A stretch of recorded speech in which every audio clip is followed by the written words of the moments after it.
I accidentally heard my wife whispering in the bathroom. I thought she was on the phone, but when I walked in, her phone was on the table outside. She looked startled, her face pale as if caught doing something forbidden. I asked who she was talking to, but she quickly shook her head. "Just practicing something," she mumbled. Her tone was forced, unconvincing. The silence in the bathroom was thick.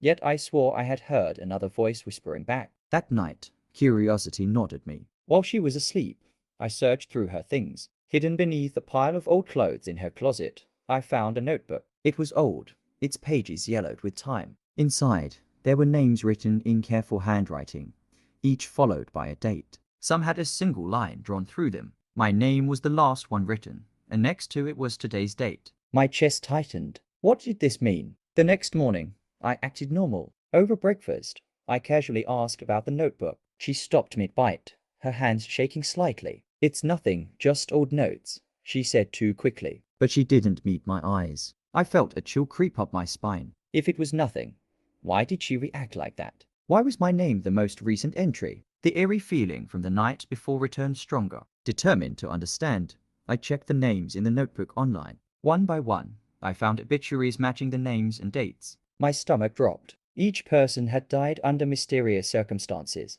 just days after their name was written down. My pulse raced as I read my own name again. Was I next? I turned to look at my wife, my mind racing. Who was she really? That night, I pretended to sleep but watched her closely. At a.m., she quietly got out of bed and walked to the bathroom. I followed silently, pressing my ear to the door. The whispers had returned, but now they were clearer. It wasn't just her voice, there was another, deep and guttural. I could hear it responding. My breath hitched. Who was she talking to? Or rather, what? I pushed the door open, and she gasped, her face twisted in shock. "You weren't supposed to hear that," she whispered. Behind her, the mirror rippled like water. A dark shape moved within it. My reflection wasn't mine anymore, it was grinning, its eyes pitch black. The voice from the mirror spoke again, and this time I understood the words. "It's time." I stumbled backward as my wife reached for me, pleading. "I had no choice," she said, tears in her eyes. "If I don't give them a name,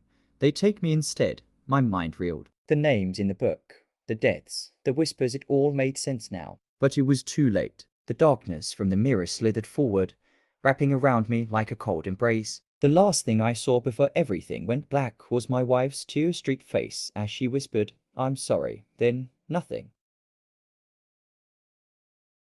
My boyfriend always wears a watch that I did not give him. I noticed my boyfriend had been wearing an expensive watch lately. It was sleek silver, and definitely not something I had given him. At first, I assumed it was a gift, but when I casually asked about it, he hesitated before mumbling.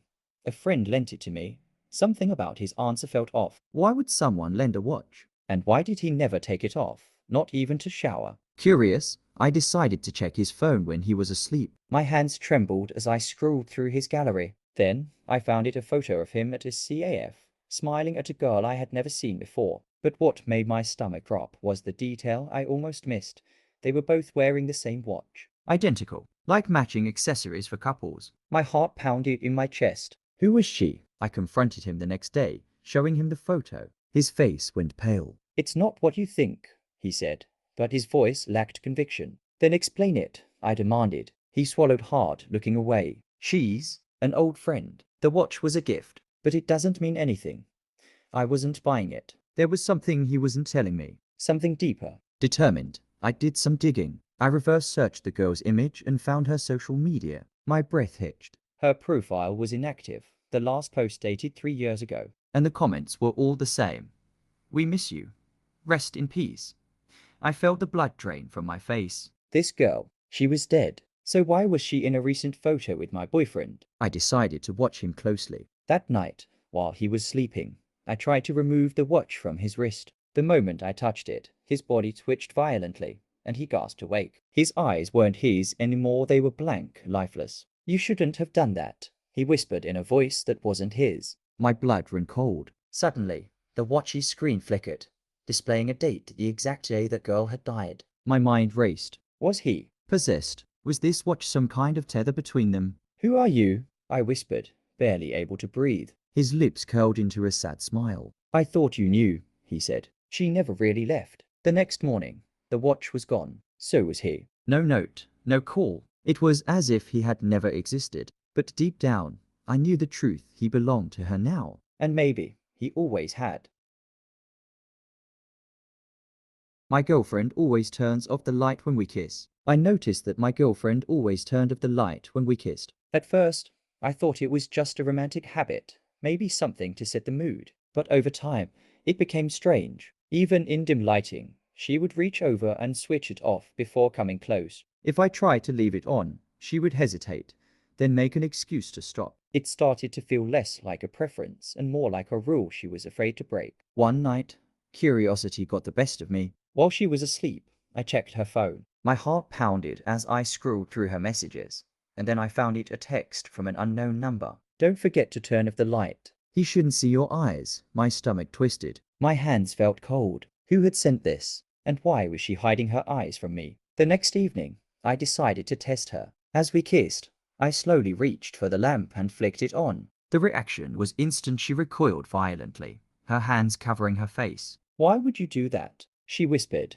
her voice trembling. But it wasn't just fear, it was something deeper. A kind of panic I had never seen in her before. Her entire body shook as she pressed herself into the shadows. My heart raced as I gently pulled her hands away. And that's when I saw it. Her eyes, no, they weren't normal eyes. They were pitch black, like empty voids stretching wider than any human should. My breath caught in my throat. She stared at me, unblinking, her lips trembling. I didn't want you to see, she whispered. The words sent a chill down my spine. I stumbled back, my mind racing. What are you? I stammered. She didn't answer right away. Instead, tears welled up in those inky voids, and she shook her head. I tried to be normal for you, she said softly. But I can't hide forever. My chest tightened. The girl I loved, was she even human? How long had she been deceiving me? Before I could react, the lights flickered and died. The room plunged into darkness. I could hear her breathing, unsteady and close. Then, a whisper. I love you. But you shouldn't have looked. The hairs on my arms stood up. Something moved in the shadows, too fast to unnatural. My instinct screamed at me to run, but my legs wouldn't move. The silence stretched on, thick and suffocating. And then I felt its cold fingers brushing against my skin. My pulse pounded in my ears. I reached for the lamp, but before I could turn it back on, her voice came again, right by my ear. Close your eyes, she pleaded. If you love me, close your eyes. My hands trembled. Then, the darkness swallowed everything. My wife always cooks the same meal on Fridays. My wife makes lasagna every Friday. At first, I thought it was just a cute tradition, maybe something from her childhood or just a meal she loved. I never questioned it. But over time, I realized how obsessive she was about it. No matter what happened during the week, no matter how busy she was, she would always make sure we had lasagna on Friday. I found it odd, but I didn't think much of it. One evening, I came home earlier than usual and heard her talking outside. She was speaking in hushed tones to our neighbor, a woman she barely interacted with. I wasn't trying to eavesdrop, but her words froze me in place. If he finds out that lasagna was his ex's favorite dish, everything will be ruined. My heart pounded. My ex? Why would she care about that? And how did she even know? I stepped inside before she saw me and pretended I hadn't heard anything. But my mind was racing. I hadn't talked about my ex in years, and my wife never asked about her. That night, as we ate the lasagna, I tried to act normal. What made you pick lasagna for Fridays? I asked, watching her closely. She smiled, but something flickered in her expression. It's just comforting, she said, quickly changing the subject. Curiosity got the best of me. While she was sleeping, I searched through her phone. My stomach twisted when I found a folder labeled with my ex's name. Inside were screenshots of old social media posts, photos of places we had visited together, even comments I had forgotten about. It was as if she had been studying her. Why would my wife be this obsessed with someone I hadn't seen in years? The next Friday, I made an excuse to leave work early and watched her from outside the kitchen window. She wasn't just making lasagna, she was following a specific recipe, carefully measuring every ingredient. Then I saw her take out an old, tattered notebook. She flipped through the pages, stopping at one covered in smudged handwriting. My breath caught when I saw the name at the top. It was my ex's handwriting. I felt my throat tighten. That notebook. It looked familiar. It was the one my ex used to write her favorite recipes in. But that was impossible. She had taken it when we broke up. I stormed inside. Where did you get that? I demanded. My wife's face went pale. She clutched the book to her chest, eyes wide with panic. "It's just a cookbook," she stammered, but I could see the truth in her face. I grabbed the book from her hands, flipping through the pages. Notes were scribbled in the margins, little details only my ex would write. My vision blurred with disbelief. Did you meet her?" I asked, my voice shaking. She didn't answer. She just stood there, lips pressed together. "Where did you get this?" I repeated, louder this time. Finally, she whispered, "She left it behind." My blood ran cold. My ex never left anything behind, and suddenly, I realized something horrifying. I hadn't heard from her in years. No messages, no posts, nothing. A terrible thought crept into my mind as I looked down at the plate of lasagna in front of me. My wife watched me with unreadable eyes, and for the first time, I wasn't sure if I ever wanted to eat it again. My boyfriend always takes his backpack with him, even in the shower. My boyfriend hasn't been going anywhere without his backpack lately. He even takes it with him to the shower, placing it just outside the curtain, within arm's reach. At first, I thought it was just a weird habit, maybe something sentimental inside. But as the days passed, my curiosity grew. He never let it out of his sight, not even when he slept. That's when I realized something was definitely wrong. One evening, while he was in the shower, I finally gave in. My hands trembled as I unzipped the bag, half expecting to find something silly. But instead, my stomach dropped. Inside was an old passport issued in his name, but the photo wasn't his. It was a stranger's face. Someone who looked eerily similar, but wasn't him. My mind raced. Why would he have a fake passport? Or was it real? I heard the water turn off and quickly zipped the bag shut, my heart hammering. When he came out, his eyes flicked to the backpack immediately. "Everything okay?" he asked, his voice casual, but his expression sharp. I forced a smile, nodding, but my mind was screaming with questions. That night, I barely slept.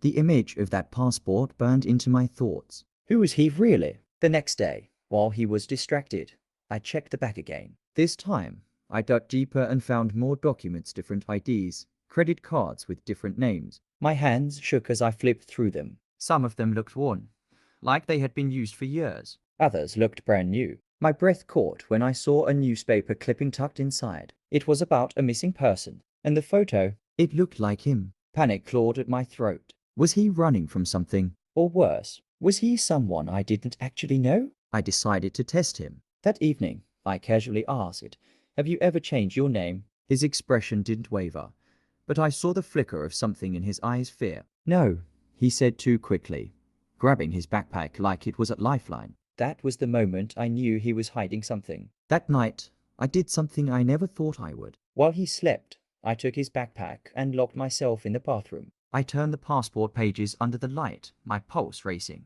The stamps showed he had traveled to places he never mentioned. Some were in countries I didn't even know he had visited. And then I saw the worst part: one of the names listed in the documents had been in the news recently. A murder suspect. My breath came in short gasps. I needed to leave. Now, as I reached for my phone, I heard movement outside the door. "Babe."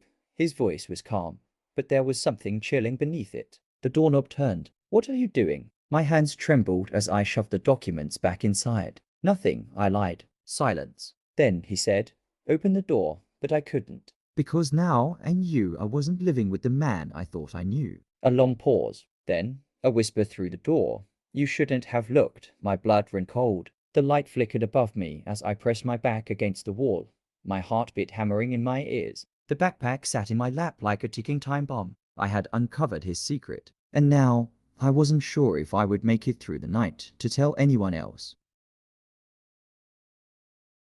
My girlfriend always closes the windows when she leaves the house, even when it's scorching outside. I used to joke about it, telling her our apartment felt like an oven, but she never laughed. She would check each window twice before leaving, making sure they were locked. At first, I assumed she was just overly cautious, maybe paranoid about burglars. But something about the way she did it felt different. One afternoon, I had the day off while she was at work. The air was stifling, and I couldn't take it anymore. I walked over to the window and pushed it open, letting in a much-needed breeze. As the cool air rushed in, I sighed in relief. Nothing happened. No alarms, no disasters, just fresh air. But an hour later, my phone rang. It was her. Her voice was shaking. "Did you open the window?" she asked, almost whispering. My stomach twisted. Yeah, why? I asked, confused by her reaction. There was silence on the other end, and then I heard her breath hitch. Now he knows I'm here, she murmured,